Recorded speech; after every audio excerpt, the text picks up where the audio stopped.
ورحمة الله وبركاته.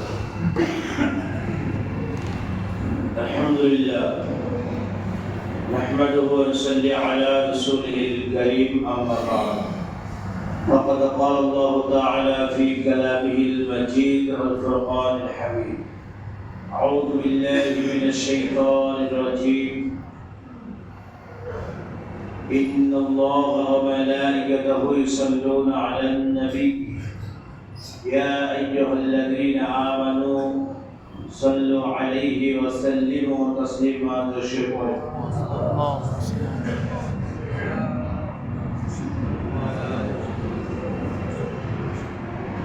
قال الله تعالى في كلامه المجيد والفرقان الحميد شهر رمضان الذي أنزل فيه القرآن هدى للناس وبينة من الهدى والفرقان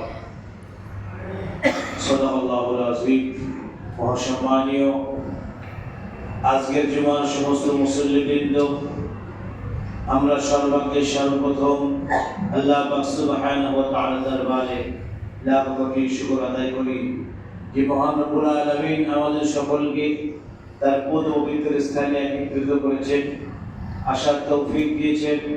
প্রাণ ভরে সেই মাহবুবের দরবারে, মুনিবের দরবারে সিজদা করে নমস্তে শুকরিয়া জ্ঞাপন করি। সকলে উচ্চ আওয়াজে বলি আলহামদুলিল্লাহ।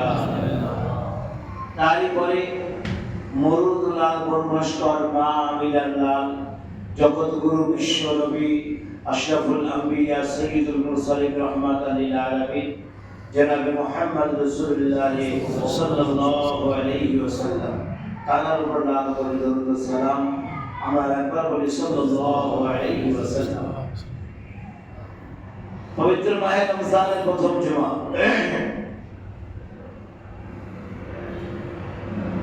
আল্লাহ পাক আমাদের উপরে দয়া করেছেন, মেহেরবানি করেছেন, এজন্য আমরা মাহে রমজান পেয়েছি আলহামদুলিল্লাহ। তারপরে আমরা আখের নবীর উম্মত হতে পেরেছি, আরেকবার বলি আলহামদুলিল্লাহ। আল্লাহ পাকের দরবারে শুকরিয়া আদায় করে শেষ করা সম্ভব নয়। আল্লাহর যে নিয়ামত আমাদের প্রতি ব্যাপকভাবে ছড়িয়ে আছে সেগুলো আমরা চলে দেখতে পাচ্ছি না, দেখেও না দেখার ভান করছি। কিন্তু যেদিন আমরা তার দরবারে ধরা পড়া তার দরবারে হাজিরা দেব, তার দরবারে যেদিন আমরা হাজিরা দেব, প্রত্যেকটা কথা হিসাব আমাদের দিতে হবে। প্রথমে বলি আল্লাহ পাক আমাদেরকে মাহে রমজান কেন দিলেন, একটা প্রশ্ন। মাহে রমজান আল্লাহ আমাদেরকে কেন দান করলেন? দ্বিতীয় কথা হচ্ছে আমাদেরকে আল্লাহ আখিরাতের উম্মত কেন বানালেন?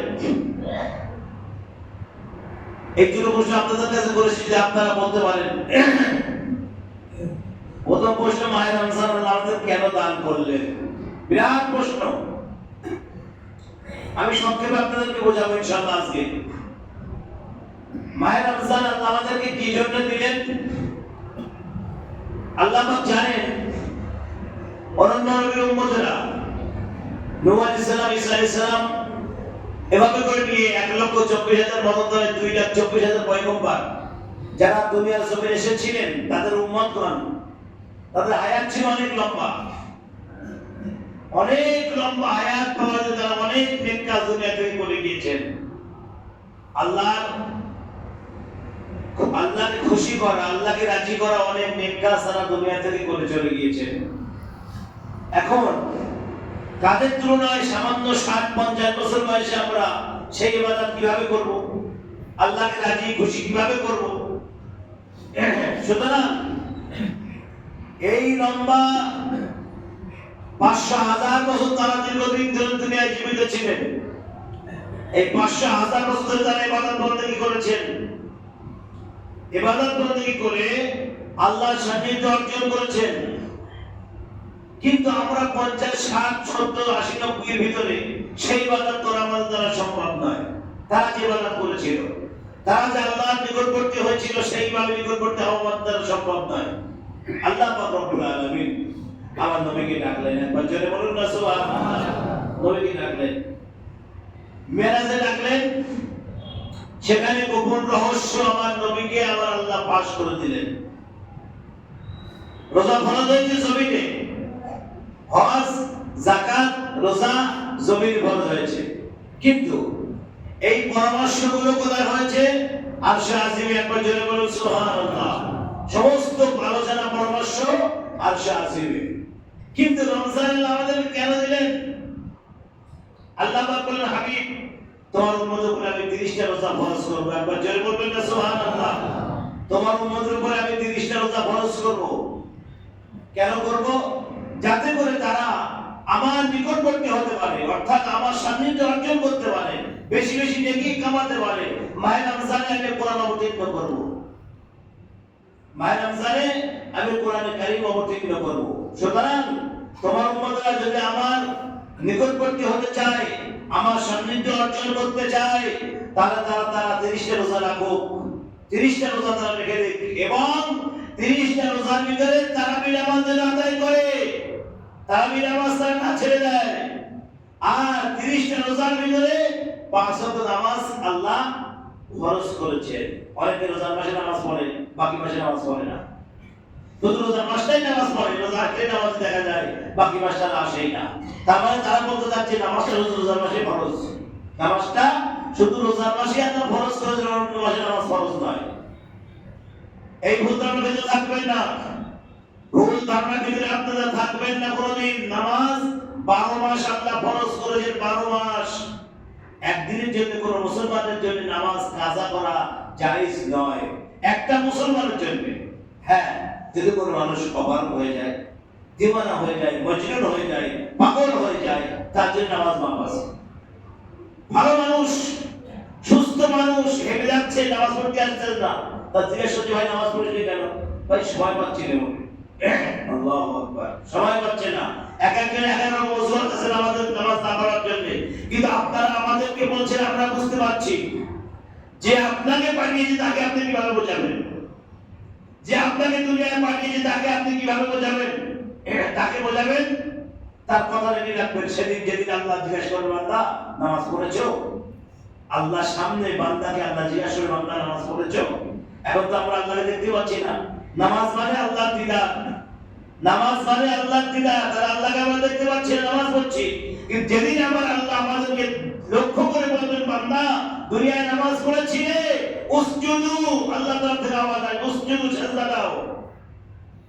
আজকে আমাকে সিজদা করো। দুনিয়ায় নামাজ পড়েছিলে, আমাকে দেখো নাই, আমি আল্লাহ তোমাদের সামনে হাজির আছি, আমাকে সিজদা দাও। যারা দুনিয়ার জন্য নামাজ পড়েছিল, নামাজ যারা ছিল, আযানের শব্দ যাদের কানে গেলে মসজিদে ঝাড়া পড়া লেগে যেত, মসজিদে কখন হাজির হব, মসজিদে কখন জামাতে নামাজ পড়বো, কখন আমি নামাজ আদায় করব, এই চিন্তা ফিরে যাদের ভিতরে থাকে, তারা বলবে সঙ্গে সঙ্গে সিজদায় চলে যাবে, রুকুতে চলে যাবে। এখন ওই জায়গায় তো কোটি কোটি নামাজি, কোটি কোটি কোটি কোটি মানুষ থাকবে, সবাই নামাজি না? সবাই বলবে হ্যাঁ নামাজ পড়েছি। এখানে চিনিবাজি বাটপাটি, আল্লাহর সামনে চিনিবাজি। চিন্তা করেন, আল্লাহর সামনে মিথ্যার আশ্রয় নেবে বাঁচার জন্য, সেই কঠিন দিন থেকে বাঁচার জন্য আল্লাহর সামনে মিথ্যার আশ্রয় নেবে। তারপরে হ্যাঁ মাহমুদ আমরা নামাজ পড়েছি দুনিয়ায়। আল্লাহ বলবে দুনিয়ায় নামাজ পড়েছি, আমাকে দেখো নাই, আমি তোমাদের সামনে হাজির আছি, আমাকে সিজদা দাও। বাস, ফেরেশতা মণ্ডলীকে আল্লাহ বলবেন যারা নামাজ পড়ে নাই, তাদের মাথা থেকে পা পর্যন্ত লোহার মতো শক্ত করে দাও, লোহার মতো শক্ত বানিয়ে দাও, যেন তারা সিজদায় রুকুতে না ঝুঁকতে পারে, রুকু না করতে পারে, এমন ভাবে তাদের মাথা দিয়ে বানিয়ে দাও, আল্লাহর হুকুমে তারা রুকু ঝুঁকতে পারবে, সিজদায় যেতে পারবে না, রুকুতে যেতে পারবে না। আল্লাহ বলেন ফেরেশতারা এরা আমার বান্দা, এরা দুনিয়ার জমিনে নামাজ পড়ে নাই, আমার সঙ্গে চিনিবাজি করেছে, বাটপাটি করেছে, এদের ভিতরে তুমি কঠিন হোতামায় নিক্ষেপ করো, হাবিয়ায় নিক্ষেপ করো, সাখার নিক্ষেপ করো, নাইমে নিক্ষেপ করো, বিভিন্ন জাহান্নামের ভিতরে আল্লাহ তাদেরকে নিক্ষেপ করবেন। সুতরাং মেইন প্রশ্ন হচ্ছে আল্লাহ রোজা আমাদেরকে কেন দান করেছেন? আল্লাহ নবী বলছেন, হাবিব আল্লাহ পাক আমার উম্মতের উপরে এমন কিছু রাত অবতীর্ণ করুন, এমন কিছু রাত অবতীর্ণ করুন যে রাত্রে এরা ইবাদত করলে অন্য উম্মতের অগ্রগামী যেতে পারে, আগে যেতে পারে, কিছু রাত আপনি এদের উপর অবতীর্ণ করুন। আল্লাহ পাক রব্বুল আলামিন সর্বপ্রথম অবতীর্ণ করলেন লাইলাতুল কদর। একবার জোরে বলুন সুবহানাল্লাহ। লাইলাতুল কদর, লাইলাতুল কদর 1000 মাস ইবাদত করলে যে সওয়াব, আপনি ওই আপনারা যদি ইবাদত করেন, আল্লাহ পাক আপনার নামা আমলে তার চেয়ে বেশি সওয়াব লিখে দেবেন। একবার জোরে বলুন সুবহানাল্লাহ। লাইলাতুল কদরি খায়রুম মিন আলফি শাহর। আল্লাহ সূরা কদরের ভিতরে বলছেন লাইলাতুল কদরি খায়রুম মিন আলফি শাহর। এক মাস একদিন একটা রাত আপনি ইবাদত করবেন। একটা রাত যদি আপনি জাগেন, গভীর রাত জেগে আপনার কাছে তওবা ইস্তেগফার করেন, আর দুরাকাত করে নফল নামাজ আদায় করেন, কদরের নামাজ আপনি আদায় করেন, লাইলাতুল কদর রজনী 21 থেকে নিয়ে 29 পর্যন্ত 5টা কদর আছে। এই প্রত্যেকটা কদরে আপনি ইবাদত করবেন। আল্লাহ পাক, আমি জানি না কোন কদরটা আল্লাহর কাছে গ্রহণযোগ্য, কোন কদরটা আল্লাহ প্রাধান্য দিয়েছেন সেটা আমি জানি না। সেটা আল্লাহ পাক মাহবুব জানেন, রব্বুল আলামিন জানেন কোন রাতটা ইবাদত করলে বেশি সওয়াব পাওয়া যায়। সুতরাং 21 থেকে নিয়ে 29 পর্যন্ত 5টা রাত্রে আপনি ইবাদত করবেন। এই রাত্রে যদি আপনি একটা রাত্রে ইবাদত করতে পারেন, সুতরাং 1000 মাস ইবাদত করলে যে সওয়াব, তার চেয়ে বেশি সওয়াব আল্লাহ পাক আমার আপনার নামায় আমলে লিখে দেবেন। জোরে বলুন সুবহানাল্লাহ। মাহে রমজান আল্লাহ কেন দিয়েছেন বুঝতে পারছেন? আপনারা কিছু বুঝছেন? সুতরাং একটা কথা বলি, যে আপনাদের প্রতি জুমায় যে কথা আমি শোনাই, আমি গলা ফাটাই, এর জন্য আপনাদের কৈফিয়ত দেওয়া লাগবে, একদিন মনে রাখবেন। এর জন্য আপনারা শুনছেন, শুনে বাড়ি যাচ্ছেন, এর জন্য কৈফিয়ত দেওয়া লাগবে, অবশ্যই কৈফিয়ত দেওয়া লাগবে আল্লাহর দরবারে। তোমাকে ভালো কথা শোনানো হয়েছিল, কোরআন থেকে হাদিস থেকে তোমার কানে সেই কথা প্রবেশ করেছিল, তুমি তার প্রতি কি হক আদায় করেছিলে? প্রত্যেকটা মুসলমান, আমি বলেছি দুনিয়ার জমিনে যত মানুষকে আল্লাহ সৃষ্টি করেছেন, প্রত্যেকটা মুসলমান সাথে জবাবদিহি করতে হবে আল্লাহর দরবারে। প্রত্যেকটা মুসলমান কেউ ছাড় পাবে না, সবাইকে জবাবদিহি করতে হবে আল্লাহর দরবারে। জবাবদিহি করার পরে হিসাব হবে, তারপরে জান্নাত জাহান্নাম পরে হবে। সুতরাং সেদিন কঠিন সময় আমার নবী বলবেন, উম্মতরা, আল্লাহ নবী আল্লাহ পাক বলেন, হাবিব তোমার 4 জন সাহাবীকে নিযুক্ত করে দাও, পাহারা নিযুক্ত করে দাও। আল্লাহ পাক বলেন, ওমর, উসমান, আবু বকর, আলী তোমরা নিযুক্ত হয়ে যাও, এক একজন এক এক জায়গায় পাহাড়ে চলে যাও। ওমর চলে যাবেন হাউজে কাউসারের ধারে, হাউজে কাউসারের ধারে দাঁড়িয়ে থাকবেন। আমার নবী বলবেন, ওমর, আমার উম্মত আগে খাবে পরে খাবে, নবীর উম্মতের একবার জোরে বলুন সুবহানাল্লাহ। আল্লাহ পাক বলেন, হাবিব তোমার উম্মতদেরকে পাহারা নিযুক্ত করে দাও, 4 জনকে 4 জায়গায় পাহারার কাজে লাগিয়ে দাও। আল্লাহ নবী বলবেন, আবু বকর, ওমর, উসমান, আলী তোমরা 4 জন পাহারার কাজে লাগিয়ে দাও, যাও। কেউ গুজরাটে যাবে, কেউ হাউজের ধারে যাবে, এক একজন এক এক জায়গায় চলে যাবে। আল্লাহ নবী আল্লাহর হাবিব সেদিন শুধু কাঁদবে। ওমর যখন হাউজে কাউসারের ধারে চলে যাবেন, অরণ্য নবীর উম্মতরা পরে খাবে, রাসূল বলেছেন আমার উম্মত আগে খাবে, একবার জোরে বলবেন না সুবহানাল্লাহ। আমার উম্মত আগে খাবে, অরণ্য নবীর উম্মতরা পরে খাবে। ওমর, তুমি ডিউটি থাকো, সেখানে তুমি হাজির থাকো, খবরদার আমার উম্মত খাওয়ার পরে অন্য নবীর উম্মতরা পান করবে, এটা মাথায় রেখে দিও। আল্লাহ পাক রব্বুল আলামিন আমাদের উপরে রোজা 30টা কমপ্লিট কেন দিলেন? 30টা রোজা কেন দিলেন? এটা একটা বিরাট ব্যাপার আছে বোঝার। আমি আপনাদেরকে প্রথম প্রশ্ন করেছিলাম। সুতরাং 30টা রোজা আল্লাহ আমাদেরকে কেন দিলেন? রোজার ভিতরে শারীরিক যেমন উপকার, আল্লাহর হুকুমও তেমন একটা প্রাধান্য দেওয়া হচ্ছে, যে আল্লাহর হুকুমকে। সুতরাং একটা 30টা রোজা যদি কোনো মানুষ কমপ্লিট আদায় করে, ঐতিহাসিকগণ বলছেন তার শরীরে কোনো ক্যান্সারের ঝুঁকি থাকে না। একবার জোরে বলবেন না সুবহানাল্লাহ। 30টা রোজা যদি কোনো মানুষ কমপ্লিট আদায় করেন, 30টা রোজা কমপ্লিট আদায় করেন, তার জীবনে ক্যান্সারের ঝুঁকি থাকে না। প্রথম পুরস্কার আল্লাহর তরফ থেকে। তাহলে আমাদের যে যাদের হচ্ছে, তাদের কি সমস্যা? কি কম বেশি সমস্যা আছে? তারা কম বেশি রোজা করে, কেউ করে না, ইত্যাদি আছে, সমস্যা তাদের ভিতরে আছে। আল্লাহ রাসূল বলেছেন, দাড়ি তোমরা রাখো। দাড়ির কথা বলি, দাড়ি, এই দাড়ি থেকে দাড়ির প্রথম পুরস্কার নবী বলেছেন, তোমাদেরকে ক্যান্সার আক্রমণ করবে না। একবার জোরে বলুন সুবহানাল্লাহ। ক্যান্সার থেকে তোমরা নিরাপদ থাকবে, আলহামদুলিল্লাহ। এখন যদি কারোর হয়, সে বুঝবে, যার হবে সে বুঝবে, তারা রব বুঝবে তার সঙ্গে কি ওয়াদা করা হয়েছিল। আল্লাহ বলেন, আমার কথা কোনো পরিবর্তন হয় না, লা তাবদীলা লিকালিমাতিল্লাহ, যালিকা হুয়াল ফাওজুল আযীম। আমার কথা কোনো পরিবর্তন হয় না। আল্লাহ পাক রব্বুল আলামিন যেটা বলেছেন সেটা অবশ্যই হবে, আজ হোক অথবা কাল। সে কথা কোনো মিস হবে না, আলহামদুলিল্লাহ। সে কথা কোনো পরিবর্তন হবে না, যেটা বলেছেন সেটাই হবে। এখন মাহে রমজান চলছে, আলহামদুলিল্লাহ। আজকে 6 রমজান, মায়ের রমজান চলছে। রমজানের ভিতরে আল্লাহর রহমত কতগুলো আমাদের আমরা কিভাবে আল্লাহর রহমত নিয়ে চলছি। মায়ের রমজানে শয়তানকে বেঁধে রাখা হয়, কত সময় বলেছিলাম, শয়তানকে বেঁধে রাখা হয় এবং জাহান্নামের দরজা সব বন্ধ করে দেওয়া হয়।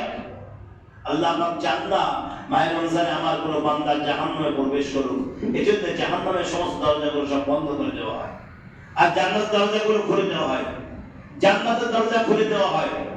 এখন মায়ের রমজানে যে রহমত, আল্লাহর রহমত নিয়ে আমরা চলাফেরা করছি, এটা আমরা ফলো করছি, এটা আমরা দেখছি যে আল্লাহর কতগুলো রহমত নিয়ে চলছি আমরা। সুতরাং মায়ের রমজানে যদি শয়তানকে বেঁধে রাখা হয়, ঝামেলা কেন হয়?